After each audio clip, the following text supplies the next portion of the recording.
Welcome back to What Arty Noobs with General Disturbance. This is an M12, it's the Tier 7 American SPG. It's located on the south spawn of Siegfried Line, and this one is under the command of D-Tronics UK. Now he's got a rather fetching skin on his M12 there, and that one comes from Sir Rusty and Jazz, the Persuader. Okay, it's 155mm caliber, capable of doing 700 alpha, penetrating 39mm of armour with a burst radius of 7.6 meters. They only built 100 of these, 60 were built in 1942 and a further 40 were built in 1943, and 74 of them actually saw action in the European theatre of war as both indirect fire and direct fire to knock down the bunkers. Now the gun is a French design, but it's built by the Americans during wartime.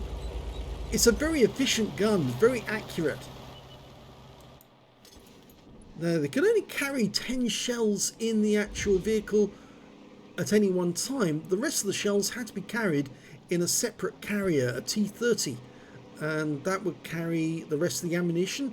And the crew, well, they either were in the carrier or they were with the M12. That only stunned the Centurion 5-1.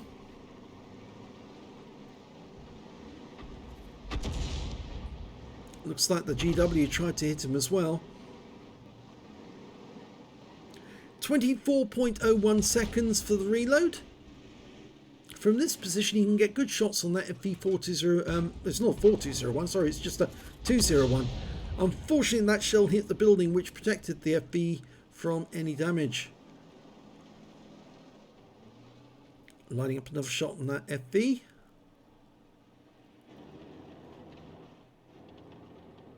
There's only one M12 still around. Apparently it's at Fort Sill, which is the home of the US Army's artillery school.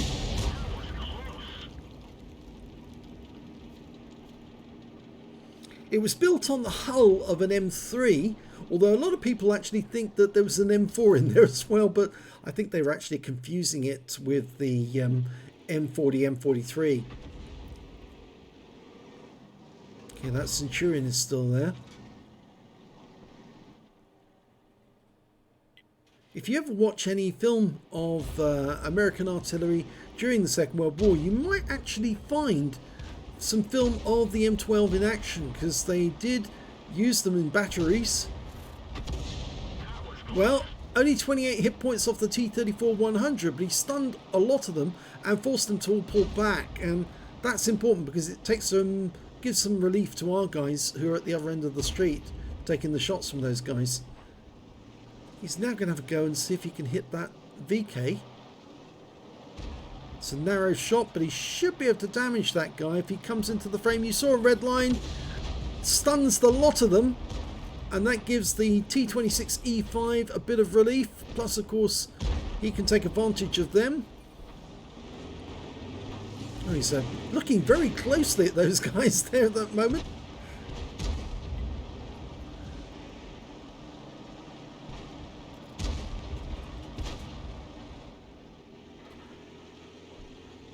The M12 is actually quite a difficult Arty to get your hands, not to get your hands on, but to get to learn how to use properly.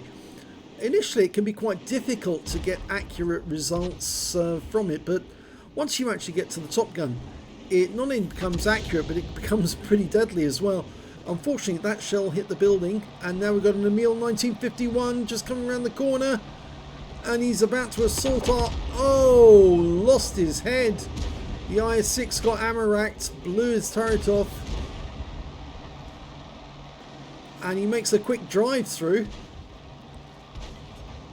and D-Tronics fires a round in, which wounds the 4502 and gives the T-26E5 an opportunity to damage him. Kills the FV201. Made that mistake again.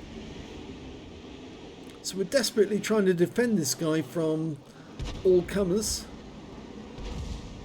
That Centurion's facing our the T-54 first prototype. That's the Australian version of the Centurion with the barbecue on the back.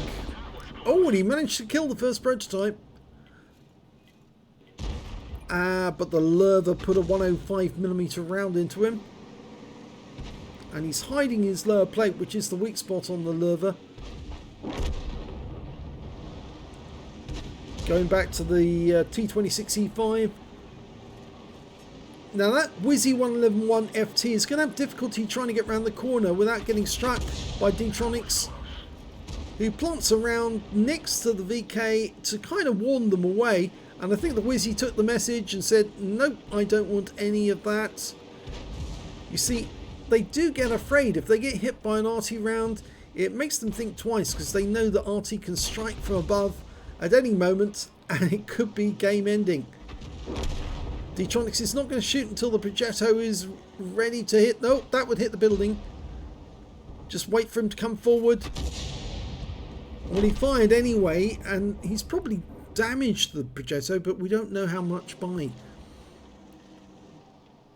Over on the east side of the map, we've got an SU-100. It's come around the corner. He's now shooting at our guys from their side. So we really ideally need to take that guy out. He's just killed an E25. Oh, actually it was a Black Prince on our team. We're loaded. Direct hit, 169. He's now one shot. Somebody shoot him in the side, please. Oh, he took a round in the front, tracked him. And that's the kill shot from the GW Panther. We're one tank up on the enemy, despite the fact that they've been assaulting our team in the outskirts of the city quite badly. Oh, now we're evens again. We just lost our King Tiger captured. And it was that guy, the VK4502, did the damage. Up the end of the map, we've got a GW Panther in sight.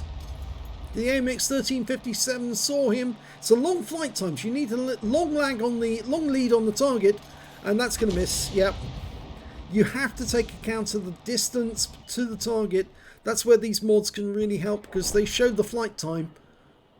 The flight time to this target is 2.7 seconds, and he can move quite a distance in 2.7. We're not loaded yet, but we will be momentarily. Rounds out.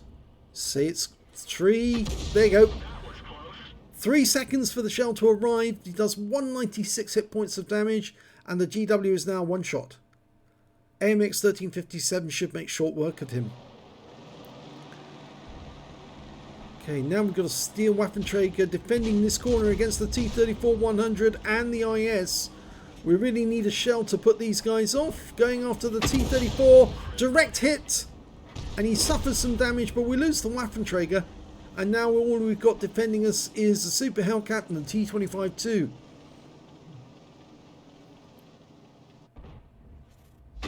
I think we're relying now on our AMX 1357 and Striv S1, who are going around the battlefield to try and attack the enemy from the rear.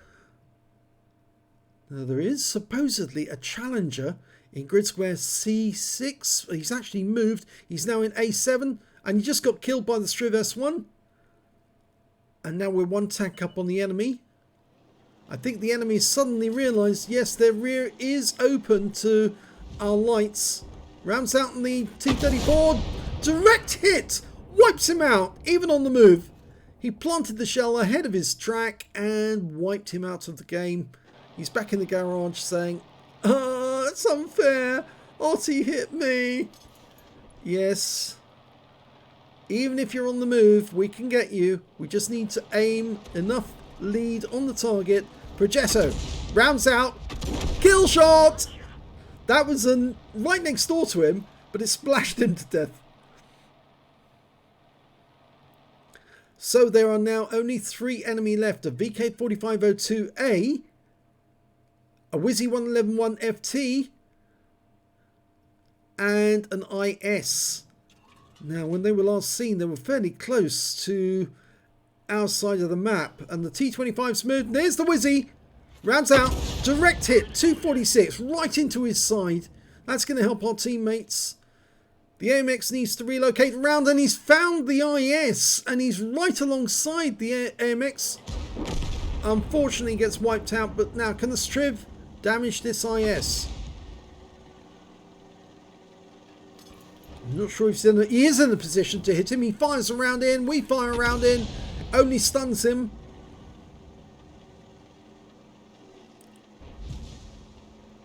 Still 2 tanks up on the enemy, but if we can provide a bit of help to kill this IS, it will make a difference. So lead ahead of the target, so work out where he's headed, and then launch the shell into that track. Rounds out. It landed behind him. There wasn't enough lead, but it still damaged him, and he is stunned, and that's going to slow his reload and allows the strip to kill him. So a nice bit of stun assist there. 1.7k of actual damage and 2k of stun assist so far. We're now just looking for the last 2 enemies, the VK and the Wizzy 1111FT.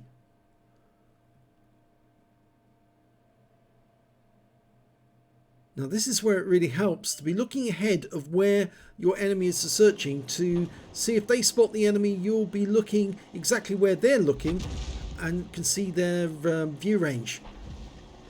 So he's aimed at the Wizzy 111. Direct hit kills him. So that's 3 kills now for D-Tronics. And there's the last enemy. He's been found. He's in the middle of town. The VK4502.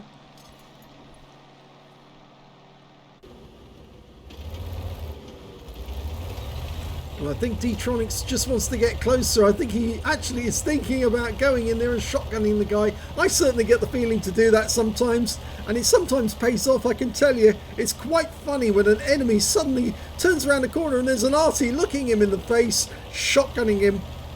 It puts the fear of God in them to them. They get the rabbit in the headlights look.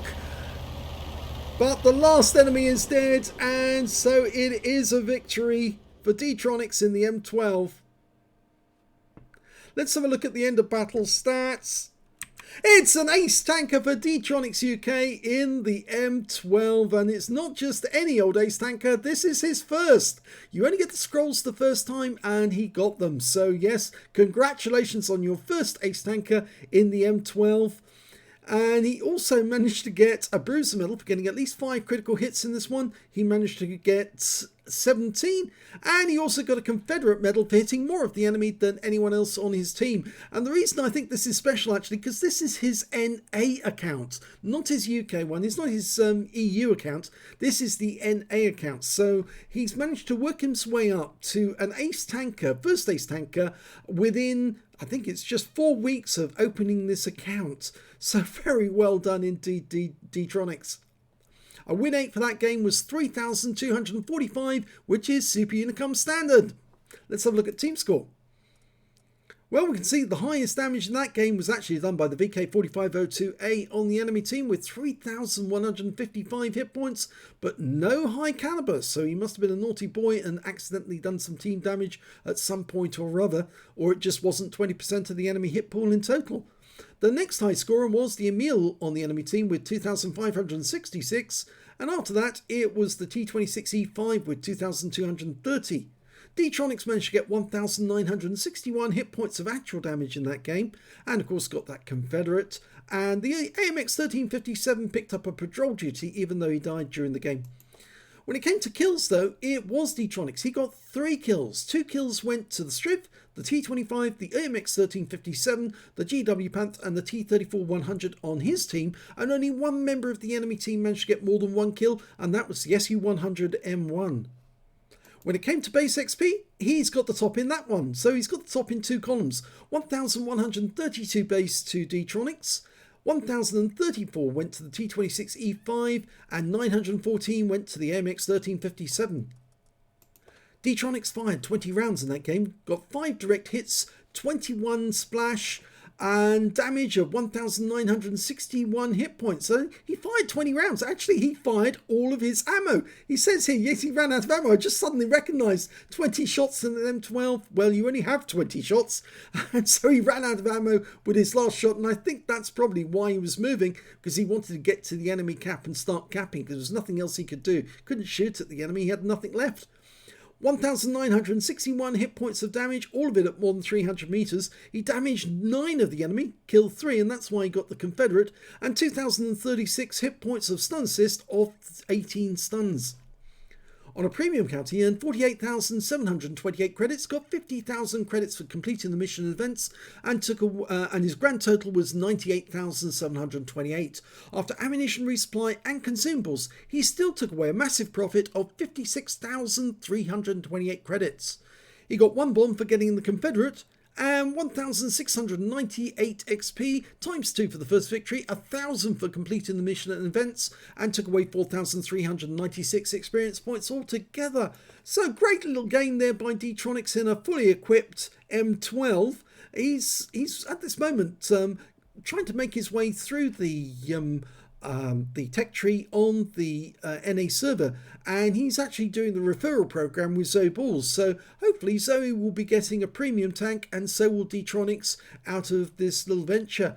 I've actually earned my referral tank for myself and for Zoe because I completed it last week, but that's because I've been doing a bit of grinding, a little old-fashioned grinding, proving that you can actually get through and get quite high up the tech tree very quickly on the NA server if you apply it, if you keep going at it. So very well done to D-Tronics for his first Ace Tanker on this account. If you enjoyed this replay, please give this video a like and do subscribe to our channel, and thank you for watching.